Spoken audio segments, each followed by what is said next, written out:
Posição em Êxodo e chegamos no final agora do capítulo 15.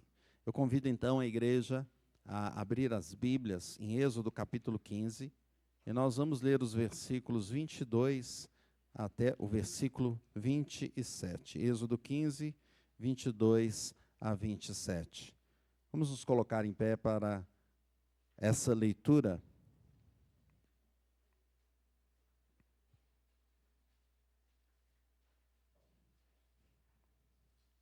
Quando chegar no versículo 27, os irmãos vão ler comigo. Leamos a palavra de Deus.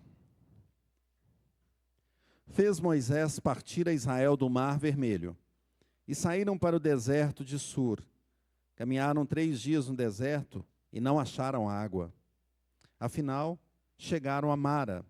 Todavia, não puderam beber as águas de Mara, porque eram amargas. Por isso chamou-se-lhe Mara. E o povo murmurou contra Moisés, dizendo: Que havemos de beber? Então Moisés clamou ao Senhor, e o Senhor lhe mostrou uma árvore. Lançou Moisés nas águas, e as águas se tornaram doces. Deu-lhes ali estatutos e uma ordenação, e ali os provou. E disse: Se ouvires atento a voz do Senhor teu Deus, e fizeres o que é reto diante dos seus olhos, e deres ouvido aos seus mandamentos, e guardares todos os seus estatutos, nenhuma enfermidade virá sobre ti das que enviei sobre os egípcios, pois eu sou o Senhor que te sara. Então chegaram a Elim, onde havia 12 fontes de água e 70 palmeiras, e se acamparam junto das águas. Louvado seja Deus. Deus, tua palavra foi lida. Abençoe, use o teu servo, abençoe os irmãos, abra os nossos ouvidos para entender e receber com alegria a tua voz, em nome de Jesus. Amém. A igreja pode sentar. A água faz muita falta, não é? Na nossa mudança recente, a gente foi para um outro local, e a gente teve a dificuldade de colocar um filtro de água ali. Porque sempre em mudança tem vários desafios, né? Os irmãos que me mudaram sabem. Então, ficou aquela situação de ligar o filtro, não tinha lugar para ligar, porque não passava o cano, enfim, estava um pouco difícil. Nós ficamos um tempo sem o filtro, e aí a gente fica sem a água, não é isso?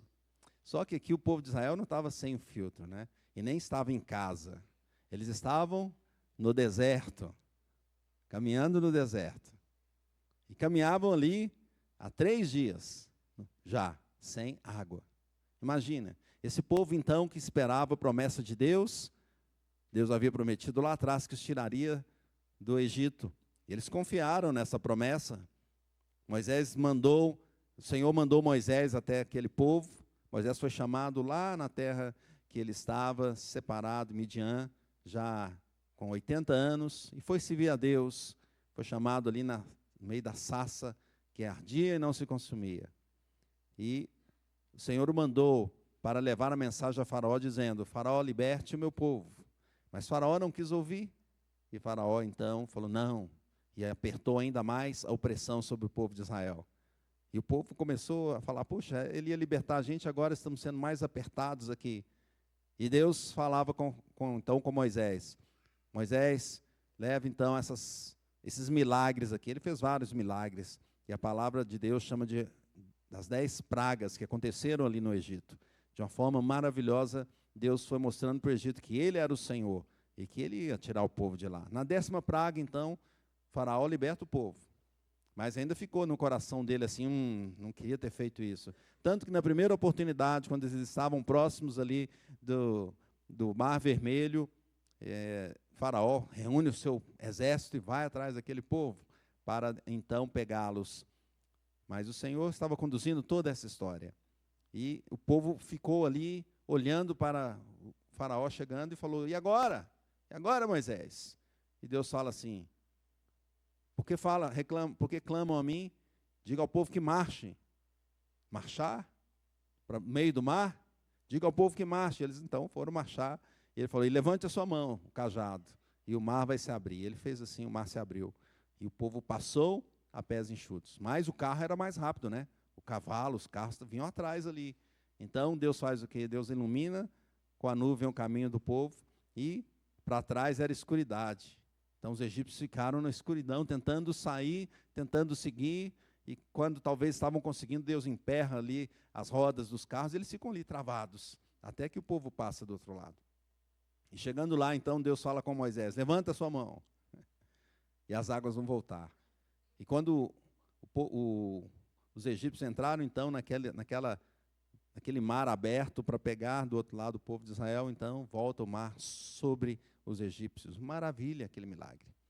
Não é? Nós acompanhamos cada ponto disso. E agora, então, depois de tudo isso acontecer, no capítulo 15, eles louvam a Deus. Primeiro Moisés canta ao Senhor, e depois Miriam também canta o mesmo cântico de Moisés, e todos louvam em conjunto ao Senhor que fez tamanha salvação.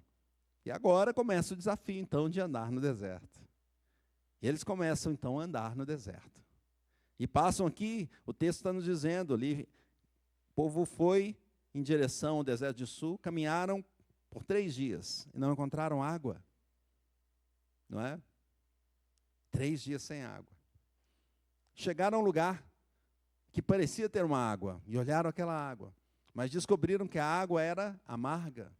Era muito amarga, não dava para beber. Tanto que eles chamaram aquele lugar de Mara. A água amarga.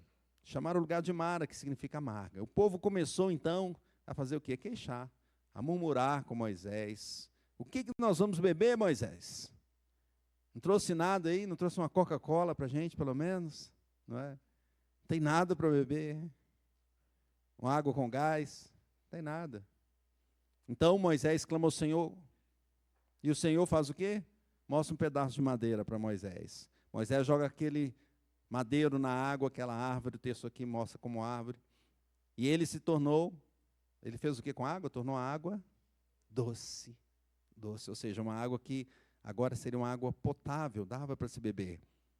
E ali então, Deus determina norma ao povo, princípios, estatutos, ordenanças para aquele povo, para provar aquele povo e ver a fidelidade deles, né? E Deus diz assim: se ouvirem com atenção a voz do Senhor, Moisés falando para o povo, seu Deus, e fizerem o que é certo aos olhos dele, obedecendo os seus mandamentos, cumprindo todos os seus decretos, não trarei as doenças que eu levei aos egípcios, que eu enviei aos egípcios, pois eu sou o Senhor que cura, o Senhor que sara. E depois, então, saíram dali e foram para um lugar chamado Elim. E ali 12 fontes eles tinham de água. 12 fontes de água e 70 palmeiras no meio do deserto. Que maravilha. É o Senhor guiando o seu povo. A proposição, então, meus irmãos, é que o Senhor é o Deus que sara o seu povo. Vamos dizer? O Senhor é o Deus que sara o seu povo. O título é o Deus que sara. E de que maneira o Senhor cura, então, o seu povo? Através desse texto, nós podemos ver que o Senhor sara o seu povo da sede, da sede. Vamos ler o versículo 25 juntos. Diz assim: então Moisés clamou ao Senhor, e o Senhor lhe mostrou uma árvore. Lançou a Moisés nas águas, e as águas se tornaram doce. Deu-lhes ali estatutos e uma ordenança, e ali os provou. O povo estava sem água. No deserto, tudo seco, com sede. É natural do homem ter sede, não é? 3 dias já carregando um monte de coisa. Era filho, era papagaio, era, né? Ovelhas, rebanho, tinha muita coisa ali que eles estavam levando. Com sede, então, e começaram a clamar por isso. Viram um lugar que tinha uma água, mas aquela água era o quê? Amarga. Não dava para beber aquela água. O povo começou a murmurar, então, contra Moisés. Não é só o povo de Israel que murmura, não é? Nós não. Mas o povo então murmurando contra Israel, contra Moisés e contra o Senhor. E Moisés leva a situação, ele é o mediador, ele leva a situação diante de Deus. E Deus ordena a Moisés: joga uma árvore, um madeiro que ele mostrou para ele, joga nas águas. E ele jogou então aquelas águas se transformarem em água doce, água potável. O Senhor é que dá provisão, queridos. O Senhor é que nos mata a sede. O Senhor é que nos provê das nossas necessidades. O salmo que nós lemos, o Salmo 107, o versículo 9, ele disse assim: pois descendentou a alma sequiosa e fartou de bens a alma faminta. É o Senhor que traz. É o Senhor que dá a provisão. A água é uma necessidade do homem, não é? Você já ficou 3 dias sem beber água? É complicado, não é? É uma necessidade. Sem a água o homem não sobrevive. E quem que dá a água? É Deus. É o Senhor. Às vezes tá fácil, né? Você vai lá na sua casa e liga o filtro. Agora eu pus o filtro, né? E sai água encanada, imagina. Não é? Me lembro que quando eu era criança, não tem tanto tempo assim, aqui no Lindéia, morava na casa, no lote do meu avô, e lá tinha cisterna, você tinha que puxar água lá de lá. Hoje você abre a torneira ali, a água vem ali. Que bênção que é. Mas a gente acha isso normal, né? Os jovens, então, nem pensam, nem imaginam ter uma casa sem uma torneira, sem uma água.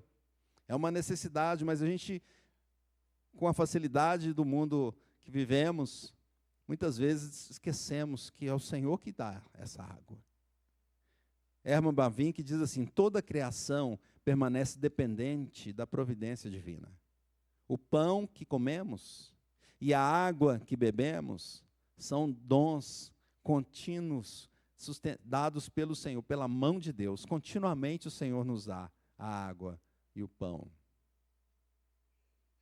Perceba que, se você fizer uma pesquisa rápida, vai perceber que a natureza está repleta de água. Tem muita água. A terra, alguns estudiosos dizem que nós temos 70% de água aparente, não é? A água aparente, 70% de água. E outra pesquisa mostra que da água a água aparente, nós temos 97% salgada. 97% dessa água é salgada. Então, para os matemáticos, tem quanto? 3%. Vocês são bons de matemática, né? Fez rapidinho. 3% de água, que seria água doce. Que é água doce. Não é muita coisa, 97%? Não é? Provável que se a gente sair andando, a gente encontrar água, encontraria mais água salgada, né? Lá no Rio a gente vê muita água salgada lá. Encontra mais água salgada do que água, mais água amarga também do que a água doce, potável. Contudo, quando nós avançamos no nosso estudo até Apocalipse, nós percebemos que tem um rio da água viva que vem do trono de Deus. E essa água que vem ali é uma água, não é uma água salgada. De fato, Apocalipse até fala assim: o mar já não existe. O mar já não existe. Diante de Deus é água abundante. Não existe água abundante sem a presença de Deus, sem a mão do Senhor. O Senhor é que dá água, muito mais do que a água física que nós precisamos, a água espiritual, a transformação espiritual. É o Senhor que dá. Ele é que sacia a nossa sede, nós cantamos isso aqui. É o Senhor que enche a nossa alma, não é? Jesus encontrou a mulher samaritana e ela estava tentando no poço ali tirar a água. Eu preciso de água. E Jesus falou: se você que me conhecesse, se soubesse quem eu sou, me pediria água e nunca mais teria sede. Jesus estava falando com ela de uma água diferente, da vida, da água que só Ele, Jesus é a água da vida. Só Ele que pode nos dar e saciar a nossa sede. João 4,13, afirmou-lhe Jesus: quem beber dessa água tornará a ter sede. Aquele, porém, que beber da água que eu lhe der, nunca mais terá sede. Pelo contrário, a água que eu lhe der será nele uma fonte a jorrar para a vida eterna. Glória a Deus. Glória a Deus, irmãos. João 7,37, no último dia, o grande dia da festa, levantou-se Jesus e exclamou: se alguém tem sede, venha a mim e beba, e beba. Hoje nós bebemos a nossa água encanada, no filtro, às vezes numa garrafa, não é? Diversas formas, mas só o Senhor pode dar a água da vida, só Ele. E é nele que nós devemos buscar Muitos murmuram porque não têm as coisas deste mundo, mas esquecem de que toda a vida eterna está no Senhor Jesus e é nele que nós devemos buscar o que precisamos. Tudo em nossa vida vem do Senhor, principalmente a vida eterna é só no Senhor. Segundo lugar, meus irmãos, o que esse texto nos mostra então? Mostra que o Senhor sara o seu povo da corrupção moral. Então, em primeiro lugar, nós vimos que o Senhor sara o seu povo da sede, não é? Então, ele cura o seu povo da sede. Em segundo lugar, o Senhor cura o seu povo, sara o seu povo da corrupção moral. Vamos ler o versículo 25, a segunda parte desse versículo. Diz assim, deu-lhes, a partir do deu-lhes, vamos ler? Deu-lhes ali estatutos e uma ordenação, e ali os provou. Então, o Senhor é aquele que nos cura da corrupção moral. Veja que o pecado afetou terrivelmente os homens, o ser humano. E lá no Egito, então, era uma terra pagã. Era uma terra pagã. E os israelitas viviam ali, naquele meio, certamente influenciados por aquela cultura.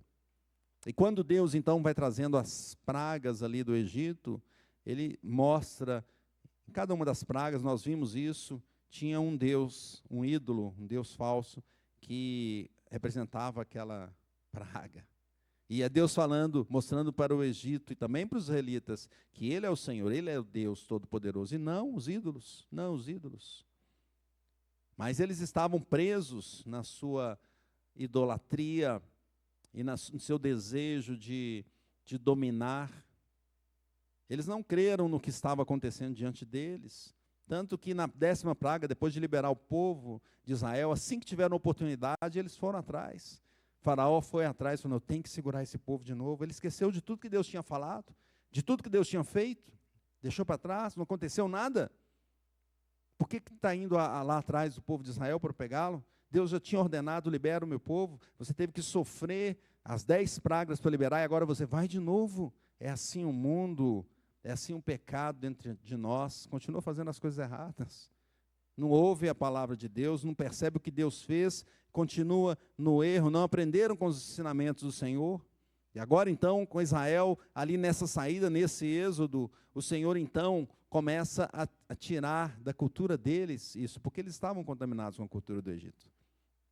E o texto aqui diz então que deu a eles estatutos, deu ordenança, isso provou. É o Senhor começando a ensinar o seu povo, a educar o seu povo. Eles deveriam obedecer ao Senhor e trocar a cultura egípcia pelo ensinamento de Deus, pelos ensinamentos dados pelo Senhor. Os estatutos, ordenanças, as provas, tudo isso estava sendo passado ali para uma cura espiritual, para mudar o pensamento daquele povo, para tirar deles a corrupção que estava no coração deles, a corrupção moral. Antes de chegar à terra prometida, então, esse povo deveria ser preparado, deveria estar transformado e retirado, e limpado através de Cristo. O problema principal, queridos irmãos, não é cultural, é espiritual. É por causa do problema espiritual que a cultura se corrompe. Foi por causa da queda que a cultura apresentava e apresenta várias desordens nas diversas nações do mundo, vários erros que contamina o coração das pessoas, que faz com que essas pessoas desobedeçam às ordenanças divinas. Então Deus estava tratando com Israel para curar espiritualmente, tirar a cultura errada, para mudar a sua moral, a sua moralidade. Deus estava trabalhando naquele povo. É o Senhor que faz isso em nós. Hoje o Senhor continua dando a água que cura, que transforma o homem, que muda a nossa percepção. É só o Senhor que pode fazer isso. A palavra de Deus é que dá a direção correta para as nossas atitudes, para atitudes coerentes, corretas, morais, éticas. É a palavra de Deus que faz isso. E quando estamos contaminados, então, o sangue de Jesus nos purifica do pecado, permitindo que nós possamos chegar a Deus em santidade. comentarista que chama Herman, ele diz: a salvação no reino de Deus nunca é para libertação negativa. Ela introduz uma nova ordem de vida sob o senhorio de Deus. Deus nos liberta para uma nova ordem, para viver conforme Ele estabeleceu. Assim aconteceu com o povo. Saímos de lá, estamos livres, agora vamos viver por aí de qualquer forma. Não, você vai viver conforme a ordem do Senhor. Jesus é a cura para a sociedade, para a humanidade. Assim, os que estão em Cristo, então, são libertos da corrupção do homem, da corrupção moral. E nós vamos caminhando num crescimento, até quando isso vai ser completamente feito? Quando chegarmos diante do Senhor. E aí estaremos completamente santificados, não pela nossa vontade e nossa força, mas pelo poder do Senhor. Então, tudo que nós vamos ver passando no deserto aqui é um grande tratamento para a vida de Israel e para a nossa vida, lendo a palavra de Deus. O Senhor é o Deus que sara o seu povo da corrupção moral. Terceiro lugar, queridos irmãos, de que maneira nós podemos ver aqui que o Senhor sara o seu povo? O Senhor sara o seu povo da condenação.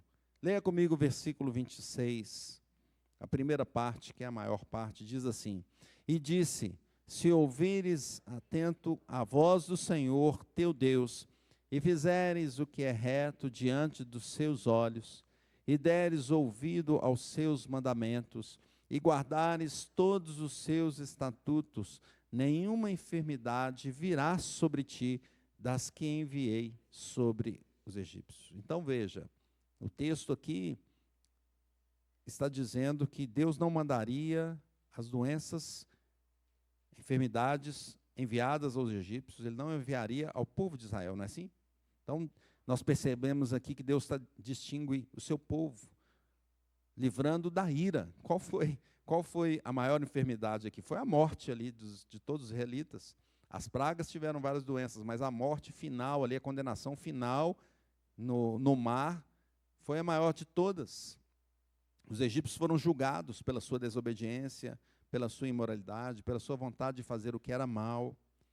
E o Senhor diz a Moisés que o povo, então, deveria obedecer aos seus mandamentos, para não sofrer da mesma forma, para não receber essas mesmas doenças.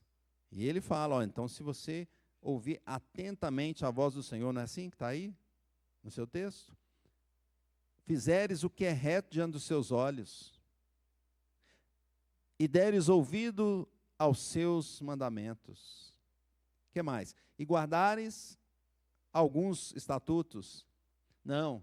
Guardares todos os seus estatutos.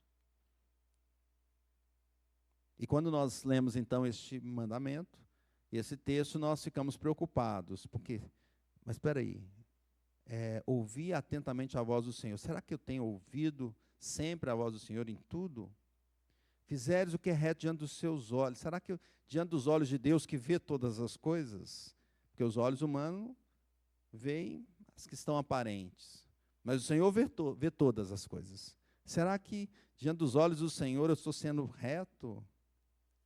E deres ouvido aos seus mandamentos, será que eu estou realmente ouvindo o mandamento do Senhor? Ou quando o pastor está pregando, eu estou ali pensando em outras coisas, pensando no trabalho de amanhã, dando uma olhadinha na internet ali, vendo se o meu time está ganhando, está perdendo? Como que está? Será que eu estou ouvindo tudo que o Senhor está dizendo? E o que mais? Guardar todos os seus estatutos, será que eu sei? Eu vou ter que decorar todos os estatutos, não é? Todos os salmos. Então, nós percebemos que esse texto nos joga numa situação de um sarrafo bem alto, né? O sarrafo onde aqueles atletas pulam, não é? Nem sei qual que é o máximo do sarrafo aí. A Kelly, que é professora de educação física, vai saber, né? 2 metros, dá para pular 2 metros aí? Salto em altura. É sem vara, né?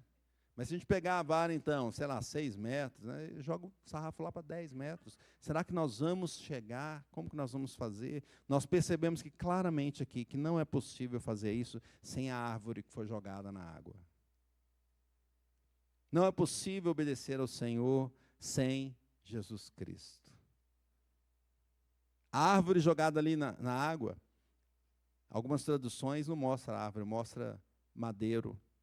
É o elemento da cruz de Cristo. Só com Jesus é possível a água realmente se tornar de amarga para doce. Só com Jesus é possível que a nossa vida deixe de ser uma vida amarga e passe a ser uma vida de bênção. Sem Jesus nós somos mais amargos que a água de Mara. Jesus é que evita, então, a condenação. A cura da condenação, ou evitar a condenação, é só em Cristo. Deus estava ensinando o seu povo que a vitória só viria com Ele mesmo. Eles deveriam estar na mão do Senhor, confiar no Senhor, seguir os estatutos do Senhor, obedecer ao Senhor, e quando errassem, pedir perdão ao Senhor. Eles necessitavam completamente do Senhor. Em Cristo, o maior julgamento foi levado pelo próprio mediador. As doenças, então, do Egito não alcançam o povo de Deus por causa de Jesus. Isso não dá alegria a você, não? Não dá alegria à igreja de saber que nós alcançaremos a vitória? Ela é certa não porque nós somos fortes, mas porque Jesus venceu por nós. Romanos 5,9 nos diz assim: logo, muito mais agora, sendo justificados pelo seu sangue, seremos por ele salvos da ira. Nós somos salvos da ira final. Vai ter uma ira final. Eu fico vendo o mundo se divertindo, não é? Entretenimento. Hoje é um mundo muito confortável. Você senta no seu sofá, aquele sofá, né, que não é assim? Na época dos meus avós, não sei se era fácil, assim. Aí você liga a TV, você já liga de longe, assim, você só aperta o controle, assim. Daqui a pouquinho, nem o controle vai precisar mais, você só fala, liga aí. Pá. Algumas já são assim, né? Já tem tecnologia que você nem precisa falar mais, você só olha, dá uma olhada assim, dá uma piscada, já. Não é assim? E nós esquecemos, o mundo se esquece de que um dia vai ter uma ira final. Um dia essa água toda vai voltar do Mar Vermelho, vai ter uma ira final. Mas aquele que está em Cristo, ele vai ser salvo da ira. Por causa do sangue de Jesus. Olha o que Paulo fala em Romanos 8, 1. Agora, pois, já nenhuma condenação há para os que estão em Cristo Jesus. Para os que estão em Cristo Jesus, não há condenação, não há condenação. 1 de Pedro 2,24, carregando ele mesmo em seu corpo, corpo de Cristo, sobre o madeiro, os nossos pecados, para que nós, mortos para os pecados, vivamos para as justiças. Por suas chagas fostes sarados. Louvado seja o Senhor Jesus. É por causa dele. É por causa do madeiro, por causa da obra da redenção. Sproul diz que o maior problema do homem não é a sua enfermidade física, mas a culpa diante de um Deus santo. Esse é o maior problema. O pecado é o maior problema. E só Jesus é a cura. Só o nosso Senhor é o Deus que sara. Hoje muitos estão doentes. Alguns até falam, a sociedade está doente. Realmente, muitas pessoas estão doentes, porque estão vivendo no pecado, nos desejos da carne, mas Jesus é a cura. Jesus é a salvação. E ele fez a obra redentora ali naquela cruz. Morreu e ressuscitou. E nós também temos a esperança de que nós morremos para o pecado e viveremos para Cristo e seguiremos depois ressuscitados com ele para a glória eterna. Então, os que recebem o Senhor Jesus são curados do julgamento que virá, da condenação final. Concluindo, querido irmão, querida irmã, a cura das águas significa a cura das almas. A cura das almas. Somos curados por causa do sangue de Jesus Cristo. E essa cura sacia a nossa alma. Nos afasta do erro e nos livra da condenação que está por vir. Então, como viveremos? Em primeiro lugar, viveremos bebendo da fonte da água viva. Precisamos beber dessa água. Nós bebemos da água aqui da terra, sei lá, 1 litro por dia, 2 litros por dia. Muito mais devemos beber da água da vida. Precisamos de Jesus Cristo. Só Ele vai saciar a nossa sede.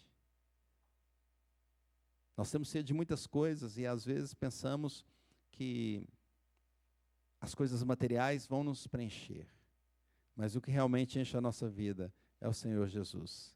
Busquemos o Senhor Jesus. estejamos sedentos da presença do Senhor. Levantemos de manhã e busquemos o Senhor, pois Ele é que nos dá vida, e vida eterna. Faça isso adorando ao Senhor, orando, lendo a palavra dEle. Viveremos bebendo dessa fonte, da água da vida. Segundo lugar, viveremos obedecendo a perfeita palavra de Deus, não é? Ele nos chama no texto aqui a obedecer. O Senhor Jesus obedeceu em tudo, e Ele nos chama também a obedecer. Claro que na nossa caminhada vamos tropeçar aqui, tropeçar ali, mas o nosso chamado é para continuar, permanecer, perseverantes, buscando cada dia mais a proximidade com o Senhor. A palavra do Senhor é perfeita, ela restaura a nossa alma, o salmista diz isso. O melhor que existe, a melhor direção é a palavra do Senhor. Devemos seguir. Eu estava na aula com a mocidade hoje e falando que a palavra de Deus é tão maravilhosa que ela nos mostra o principal para a nossa vida, a salvação, mostra Cristo Jesus, mas com Ele também vários princípios para a nossa vida, para viver bem aqui na terra. O problema é que o homem se mete em muitas artimanhas e dificuldades. Devemos tirar isso e buscar viver conforme diz a palavra do Senhor, cumprindo os seus mandamentos e assim ter as bênçãos para nós e ser bênção para o próximo. Porque quando nós obedecemos ao Senhor, nós recebemos bênção e nós somos bênção para os outros, para os demais. Como viveremos então, meus irmãos? Em terceiro lugar, viveremos gratos por essa salvação, por tão grande livramento. É a obra de Cristo Jesus que nos trouxe a salvação. Nós vimos que os irmãos lá andaram, os irmãos no deserto, 3 dias sem água. E Jesus Cristo ficou 3 dias morto, sem água. E depois ressuscitou, para nos dar uma vida eterna. E perceba que no último versículo, o que diz o último versículo? Nós lemos, e então chegaram a Elim, onde havia 12 fontes de água e 70 palmeiras, e se acamparam junto das águas. Passaram por Mara, tiveram o milagre da cura das águas, e agora chegaram num lugar abençoado, num lugar de descanso. Ah, meus irmãos, também nós vamos chegar lá. Nós, às vezes, vamos ter sede aqui, vamos buscar em Jesus, vai encher a nossa vida. Às vezes vamos errar, tomar decisões erradas, desobedecer, mas nós vamos chegar diante de Jesus, pedir perdão, pedir para nos limpar dos nossos pecados e caminhar perseverantes, porque nós chegaremos também num lugar de descanso, para a glória de Deus, para a glória de Deus. John Piper diz assim, o pior efeito da doença não é a dor física, é quando ela nos impede de ver a nossa maior necessidade, que é Deus. E a maior cura não é a restauração do corpo, mas sermos reconciliados com o Senhor Jesus. Então viveremos assim, agradecidos por essa grande salvação. Portanto, meus irmãos, não murmuremos diante do Senhor, mas cheguemos diante dele com sede dele, de estar diante do trono, para que ele sacie a nossa sede, aperfeiçoe as nossas atitudes e nos dê gratidão no nosso coração. E que a cura das águas seja a cura das nossas almas para a glória de Deus. Vamos orar?